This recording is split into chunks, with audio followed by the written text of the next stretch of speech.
Jayo Radha Madhava Kunja Vihari.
Harikeśa Swami, Divine Grace. Basic Bhaktivedanta Swami Maharaj Srila Prabhupada Ki Jai. Ananta Koti Vaishnava Vrinda Ki Jai. Namacharya Srila Haridas Thakur Ki Jai. ISKCON BBT Founder Charyas Divine Grace Srila Prabhupada Ki Jai. Praise to Gosha Krishna Chaitanya Prabhu Nityananda. Sri Advaita Gadadhar Sri Vasudeva Gaura Bhaktivinoda Ki Jai. Sri Radha Krishna Gopavana Shama Kunda Radha Kunda Gita Govardhana Ki Jai. Mathura Dhama Ki Jai. Navadip Dhama Ki Jai. Raghunath Swami Ki Jai. Bhakti Devi Ki Jai. Tulsi Maharani Ki Jai. Gaur Premanandi Samaveda Bhaktivinoda Ki Jai. All glory some of the devotees. All glory some of the devotees. All glory some of the devotees. All glories, Shri Shri Guru Granth, all glories, Divine Grace to the Prabhupada. Om Namo Bhagavate Vasudevaya. Om Namo Bhagavate Vasudevaya. Om Namo Bhagavate Vasudevaya. Srimad Bhagavadgita as it is, chapter 10. Actually, we're doing text number 5, but they put 4 on the board, so we'll do 4. Buddhigyanam sammoha shama satyam dhamma shamaha sukham dukkam bhavo bhavo bhayam cha bhayam eva cha ahimsa samatha tushtis tapo dhanam yasho yashaha bhavanti bhava bhutanam matta eva pratak vidaha.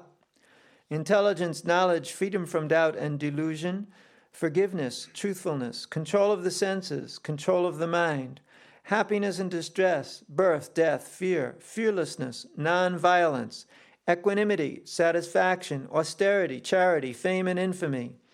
All these various qualities of living beings are created by me alone.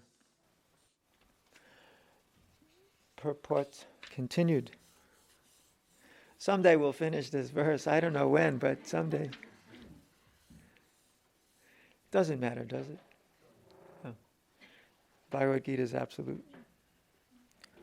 Ahimsa, non-violence, means that one should not do anything which will put others into misery or confusion.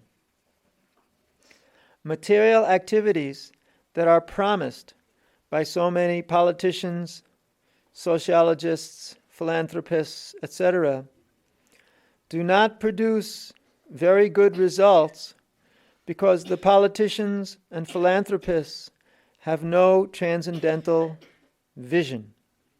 They do not know what is actually beneficial for human society. Ahimsa means that people should be trained in such a way that the full utilization of the human body can be achieved. The human body is meant for spiritual realization. So any movement or any commissions which do not further that end commit violence on the human body. That which furthers the future spiritual happiness of the people in general is called non-violence.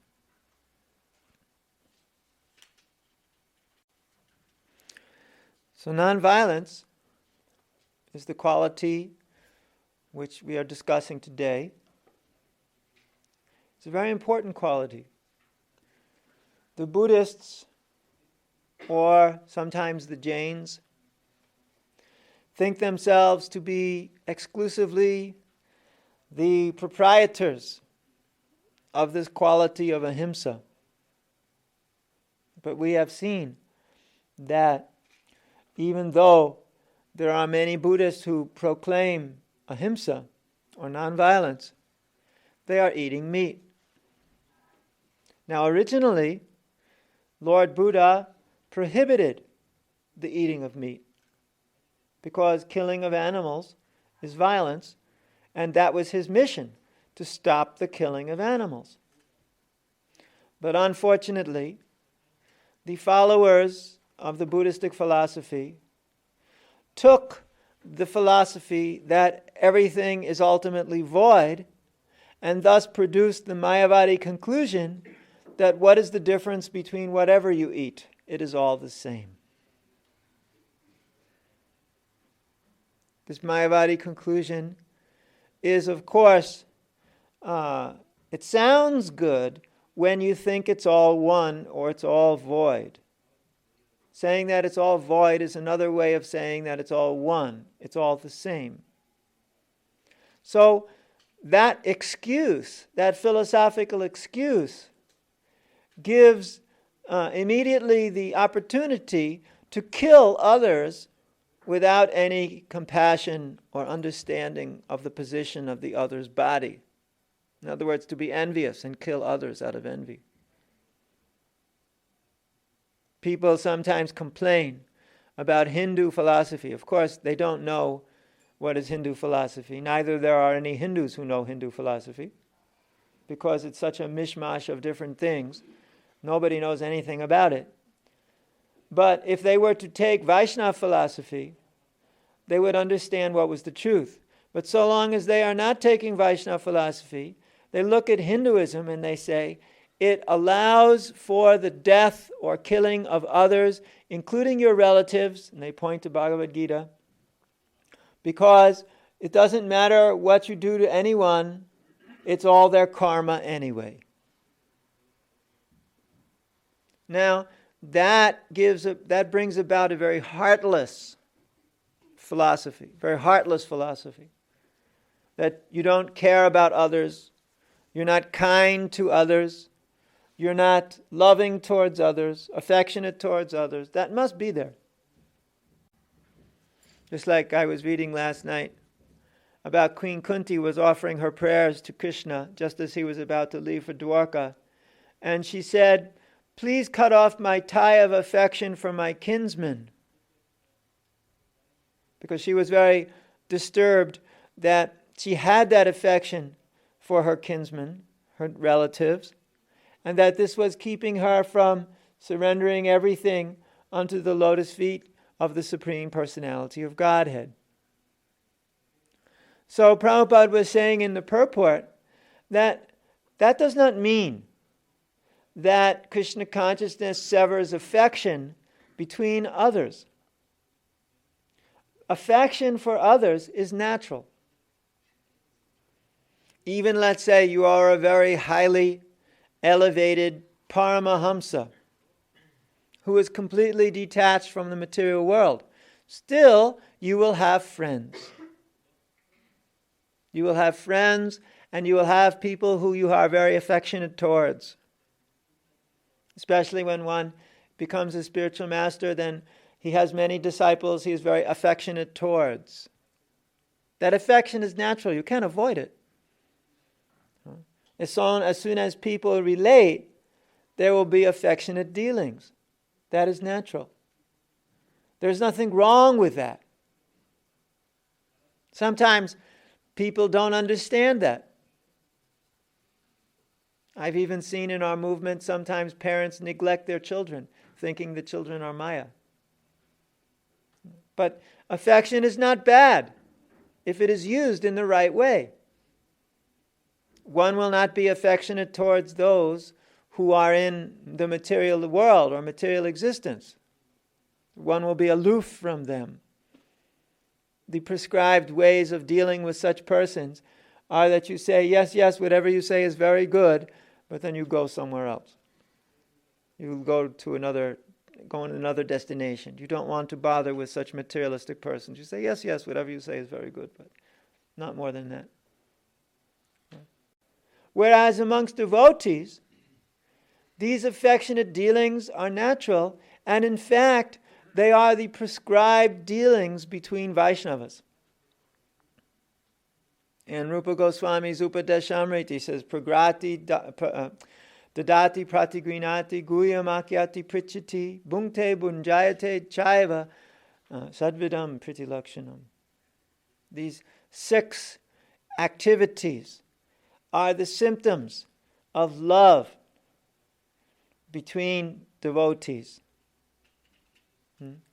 To give something in charity to somebody, a gift. Just like we are going to have our Sankirtan festival in 2 days. And we're going to give all the Sankirtaners a gift. They have given us such great gifts. of the preaching that they have done, and we want to give them a gift in return. Some devotees I know are always giving gifts to other devotees. And when you get into this gift giving, you give gift back and forth, it is very blissful. Sometimes you receive gifts and you feel badly that you cannot reciprocate enough with all those gifts. Because it's natural. When you get some gift, you want to give a gift. That's what Christmas was all about. Of course, it was created by businessmen who wanted to sell more. And they did a real good job. It worked. But the idea of giving gifts, even though, practically speaking, it has no religious significance whatsoever anymore. In fact, they even call it Xmas. They put an X, say Xmas. It has no religious significance. Neither it has anything to do with the appearance day of Christ. So some say he was born sometime in March. But it is actually a way of loving exchange. Loving exchange. You always like to please others by giving them a gift. And that is true amongst Vaishnavas as well. If there's somebody you especially appreciate, then you might want to give them a gift. Dadati pratigvinati. That's why Brahmanas were always given gifts by the kings. The kings were always giving the Brahmanas gifts. The kings used to give all kinds of charity to the Brahmanas, especially cows, villages. Brahmanas would get whole villages. The king would just give him villages. Here, you take these 10 villages. Of course, the Brahmanas would also take the gifts and would give the gifts in return to others. Let's say if you're a Brahmana who has thousands of cows and many, many villages, and here's another poor Brahmana here who doesn't have anything, then immediately you would like to give him a gift, give him some 1,000 cows or something like that in some villages. The Brahmanas were always doing like that, receiving gifts and giving gifts, receiving charity and giving charity.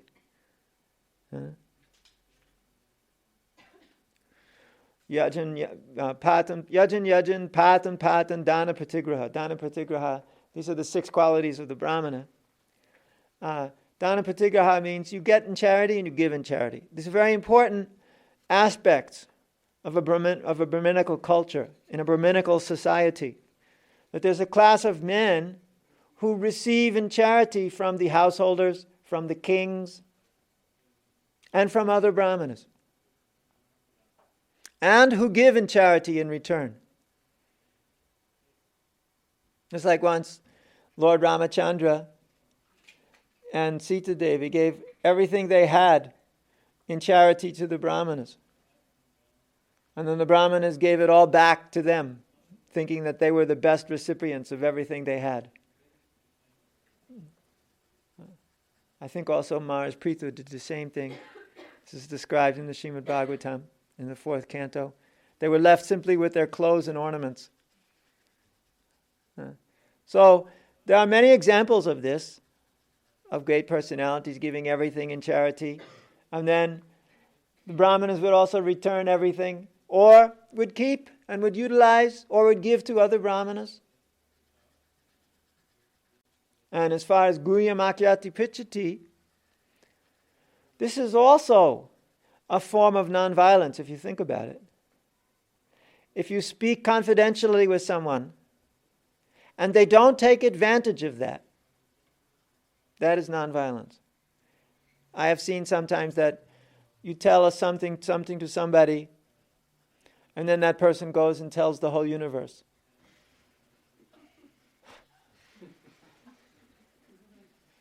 That is not very confidential. That's also violence. To cheat somebody like that. They have come to you and spoken in confidence something which is very dear to them or difficult for them, and then you go and tell everybody all over. That's violence. Ahimsa means you keep that confidence. And you speak honestly to others. Just like Diti and Indra. Diti was performing the sacrifice, I think it was the Payavrata Yagya, and she was trying to get a son from Kashyapa Muni who was so powerful that he could kill Indra. And Indra knew this. So he was watching her. And for 1 year she performed the ceremony so perfectly that Indra could find no fault in her performance. And he was thinking, how will there be good fortune for me if this son is born who will kill me? And one day Diti didn't wash her hands after eating and lied down in an unclean state. And Indra entered into her womb and cut her embryo into 49 parts. But they were all living parts because of Diti's austerity. And they became the Maruts, the brothers of Indra, 49 Maruts. So after that incident happened and all the Maruts were standing there taking birth from Diti, and Indra was standing there too, Diti and Indra very confidentially revealed their minds. Diti said, I wanted to create a son who would kill you. And Indra said, I wanted to kill your womb, your embryo in the womb, but I could not. And here they are, my brothers. So they were very confidentially speaking to each other, revealing exactly what was going on. Sometimes we try to hide and perform all kinds of sneaky things. You try to be very sneaky and sneak around somebody's perception or something like that. Yeah. But actually, the most honest thing is you come right out and you say, I wanted to do like this. Then the other person will reveal, yes, and I wanted to do like this. So let's forget about all this and be friends. Which is very important. Guyam akyati prichati. And bhunte bojayate chaiva. You receive, you give, you give prasad in charity to someone else, you feed someone else, and you receive prasad from them. That's very nice. In Mayapur, during the GBC meetings, this goes on all the time. Yeah. Especially some GBC men are very well equipped in Mayapur. And they give feasts to all their friends who come. Yeah. And constantly giving food and receiving food. Making pizza pies and bringing pizza pies. And stuff like that. So, bhunte bojayate. Taking prasad with others and giving prasad to others. Very wonderful act. In fact, prasadam is usually served by the most advanced devotees. If you look in Lord Chaitanya's pastimes, Swarup Damodar, Jagadananda Pandit, Kashishvara, Gadadhar sometimes, these most elevated devotees would distribute prasadam to the other devotees. Sometimes one thinks that the bhaktas should do this. But it's not a menial job. It's a loving exchange. To give prasadam to the devotees is a loving exchange. There are many, many examples of that in the Vaishnava history of loving exchanges. And you can think too, in your own life, how your life was often made very nice by these loving exchanges. And you can experiment too. Give a gift to somebody someday. You'll be so surprised, the reaction. The person will think about you very nicely. Anyway, so to take care of somebody nicely, to help them, this is a very good quality. Krishna likes it very much. To see others taking care of Vaishnavas especially. It's like Shivananda Sen. He was always taking care of the Vaishnavas, especially when they were going between Navadvip and Jagannath Puri. All of the Vaishnavas, including Lord Nityananda, used to be dependent on Shivananda Sen. Whenever they would go through a toll crossing, because at that time there were many little states, and each state had a border. with a gate. And you had to pay the toll to the toll man. Just like now when you go over certain bridges, well, not in Switzerland, but in France you have to pay at the Autobahn and places like that. Just like that. You have to pay something. So Shivananda Sain would pay for all the Vaishnavas, and then they would go through. And then he would go arrange places for them all to stay and prasad for them to take. And then they would all be situated. Without Shivananda Sain, no one could do all of this work. No one, everyone was dependent on him. One day he was detained at a toll while all the Vaishnavas had gone ahead, and Lord Nityananda Prabhu started complaining. He said, "I'm so hungry, I could die." And this Shivananda Sain has not supplied me any food. Therefore I curse his sons to die. And when Shivananda Sain, his wife, heard this curse, she started crying and crying. "Oh, my sons are going to die because Lord Nityananda has cursed them." And when Shivananda Sain came back, he asked, "Why are you crying?" "Lord Nityananda cursed our sons to die." Shivananda said, let us all die if Lord Nityananda is displeased.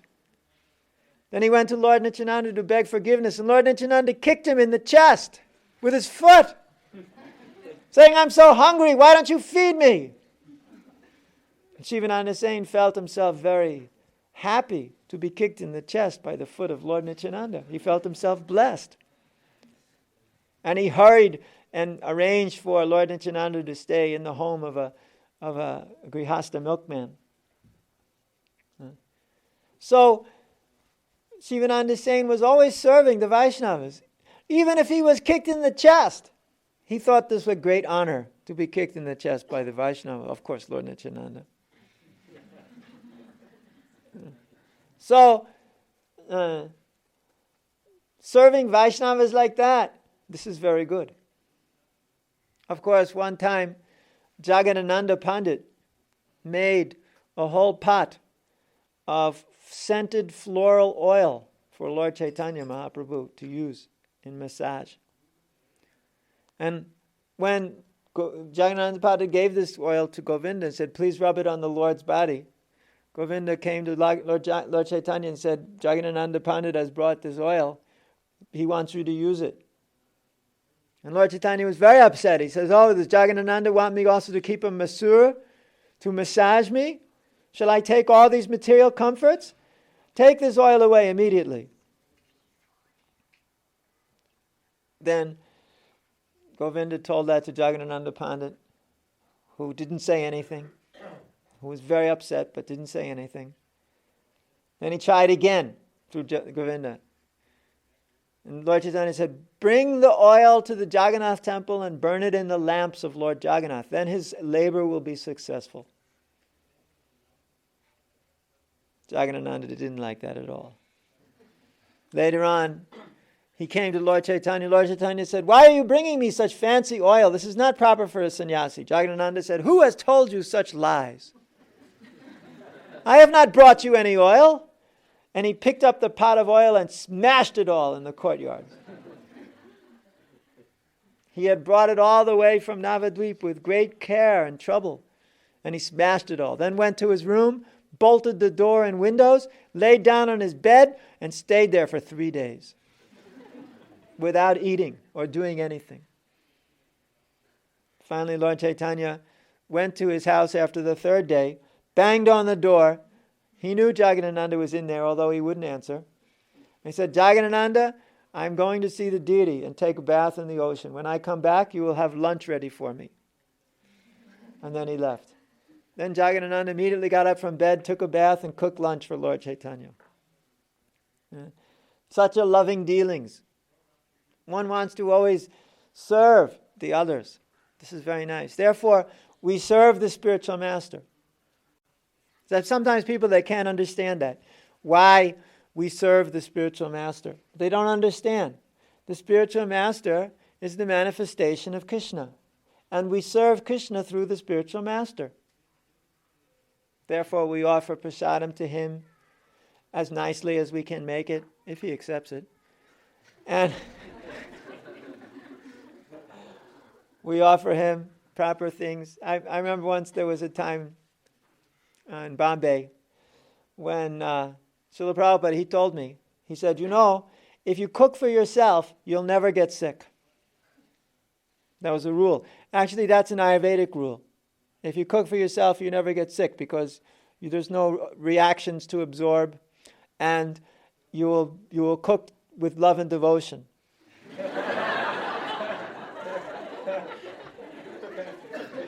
So Prabhupada told me, if you cook for yourself, you'll never get sick. And then I said, but Srila Prabhupada, a sannyasi is not supposed to touch fire. And Prabhupada said, a sannyasi is also not supposed to live in a bed. He called it a bedstead. But I'm living on a bedstead because you have given it to me. I'm also a sannyasi. So he meant by that sometimes these rules and regulations are put aside for service. Just like Lord Chaitanya wanted to lay on the ground and take rest, but the devotees couldn't tolerate seeing that his bones were so hard on the ground. They couldn't tolerate to see that he was suffering like that. So Jagadananda brought a quilt and a mattress and a quilt made of cotton and a pillow made of cotton. Lord Chaitanya immediately rejected it. But the devotees still couldn't tolerate. So Swarup Damodar Goswami, he had an idea. He took Lord Chaitanya's outer garments and took many, many plantain leaves and shredded them with his fingers till they were very fine. Then he made a mattress out of that and pillow. And after much inducement, after much cajoling, finally, they got Lord Chaitanya to accept that. Devotees, they were always thinking about the pleasure of the Lord. This is natural. Therefore, we also sometimes think about the pleasure of the spiritual master. Therefore, Prabhupada said the spiritual master is not the enjoyer of facilities from his disciples. Although sometimes disciples think of him in that way. Spiritual master is not the enjoyer of facilities of his disciples. But he tries to render service to them in such a way that they will be best situated in Krishna consciousness. And in order for them to be better situated in Krishna consciousness, they have to give offerings to the spiritual master, and he accepts them for their sake. Also, I remember sometimes on morning walks, and Srila Prabhupada would be walking, and he would, when people would come by, he would say, "Good morning." And they would go, "Good morning," and smile at him. And once I asked Srila Prabhupada, I said, "Why are you saying good morning instead of Hare Krishna?" In Vrindavan, of course, he always used to say Hare Krishna or something like that. But in New York or places like that, he would say good morning. And he explained it was so that the people could get pious results by dealing nicely with a devotee. By smiling at a devotee, by thinking nicely of a devotee, they would get pious results. Sometimes if you say Hare Krishna to somebody, they may take it in the wrong way. And that's bad. Therefore, sometimes you say good morning instead. Of course, I think that only works when Prabhupada does it.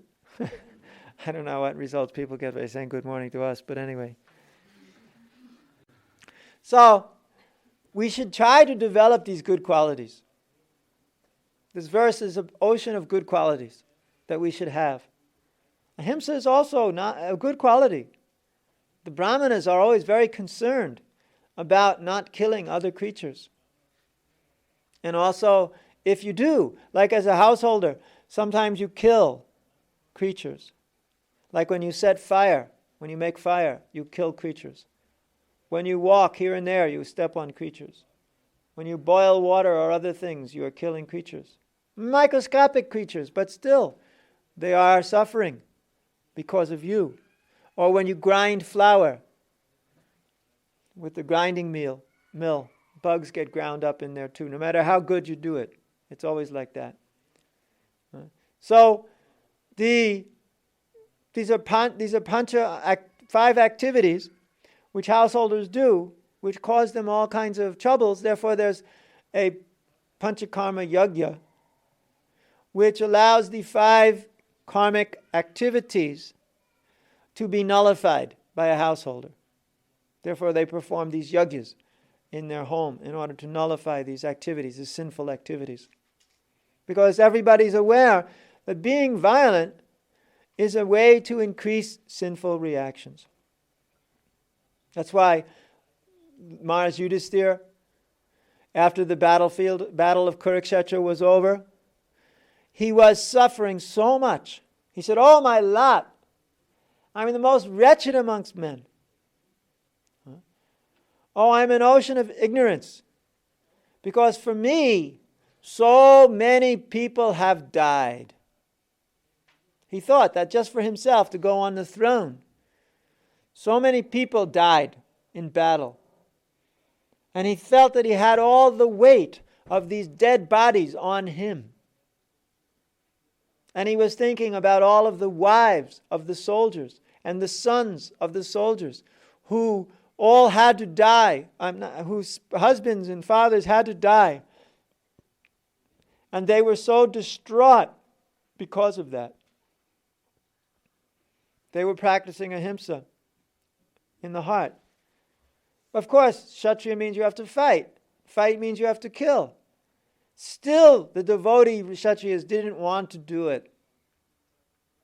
Arjuna, in the beginning of Bhagavadgita, said, "I will not fight. I will not kill my relatives. I will not kill. I don't need the kingdom. Let them take the kingdom."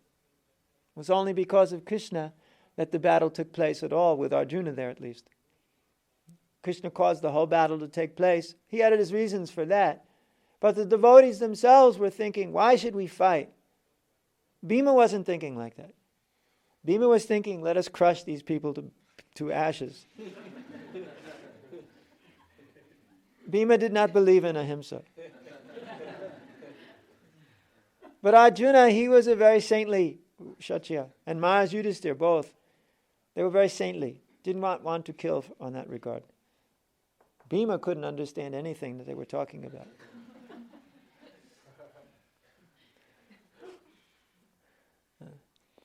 Okay, so we got through another paragraph. There's 1, 2, 3, 4, 5, 6 more paragraphs. I guess I'll have to stay here for a few months just to finish this. No. Doesn't work like that. Are there any questions?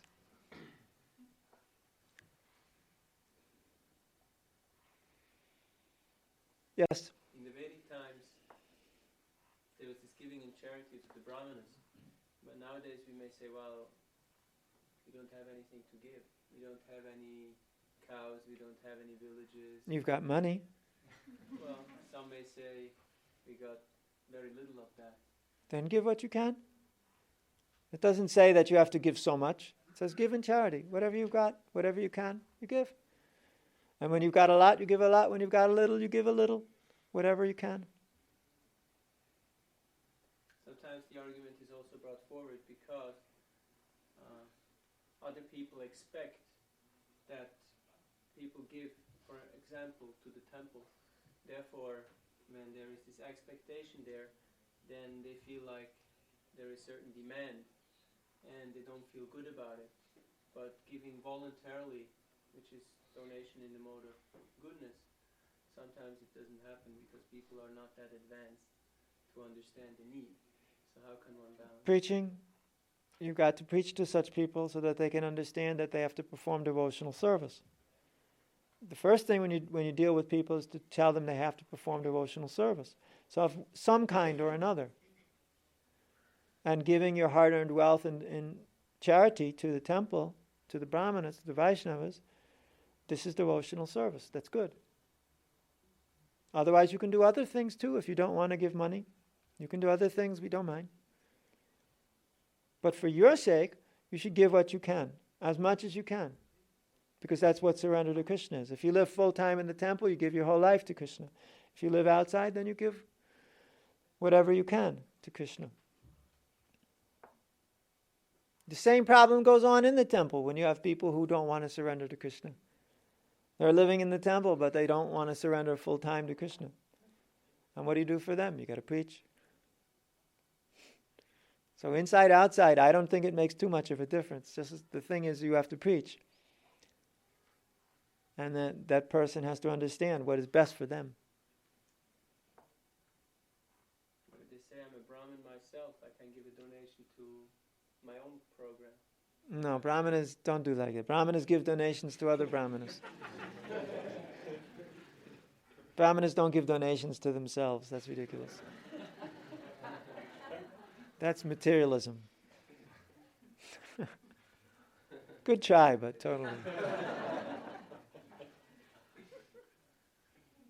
What are the most important qualities for leaders in ISKCON? Leaders? Those who are Well, the most important quality for a leader, whether you be in ISKCON or anywhere, it's the same, is the feeling that you have to protect those who are under you. You have to protect them. They have to feel completely safe under you. Then when you're protecting the praja, or those citizens of the state, very nicely, then they can live very happily. But if they don't feel protected under you, then no matter what you do or what good qualities you have, it'll all be for naught. So this is the main quality, protection. Therefore, the Kshatriyas were brave and courageous in battle to protect the citizens from the enemies. Very strong. Whenever there was a challenge, they would immediately go to meet the challenge, to protect the citizens. And they would take taxes in the form of grains or foods and store them away. And when the citizens were suffering due to drought or to disaster of some kind or another, they would empty their storehouses to feed the citizens. Protection. They're protecting them in all respects. Therefore, another quality of the king is to protect by giving food or arranging that everybody is eating. Nobody should be starving in the kingdom. Everybody should have something to eat. So everybody should have some engagement. So there's an income for them. They would hire so many persons and they would build roads or gardens or temples or whatever. The king would use these people for those activities. Therefore, everybody was engaged. Protection, protecting old men, protecting women, protecting children. The leaders were always protecting these three categories of persons so that they would always be feeling secure. So the whole thing boils down to protection. That's the main quality of a Kshatriya. Or any leader.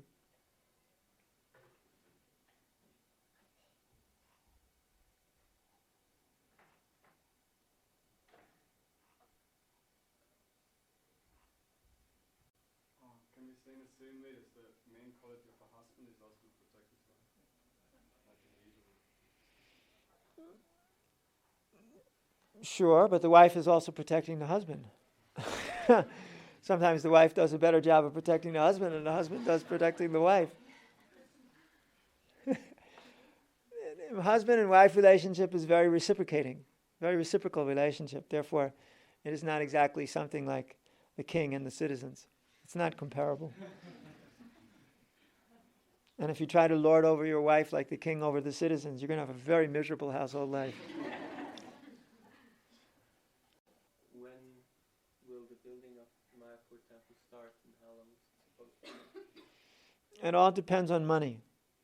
When the money is there, we can start maybe 2.5, 3 years. It's going to take that long to finish designing everything. And when there's no money, then we don't know. And how long will it take? Again, it depends on money. More money you've got, the faster you could build, but within 20 years. Okay, Hare Krishna. Holiness Harikeśa Swami ki jai.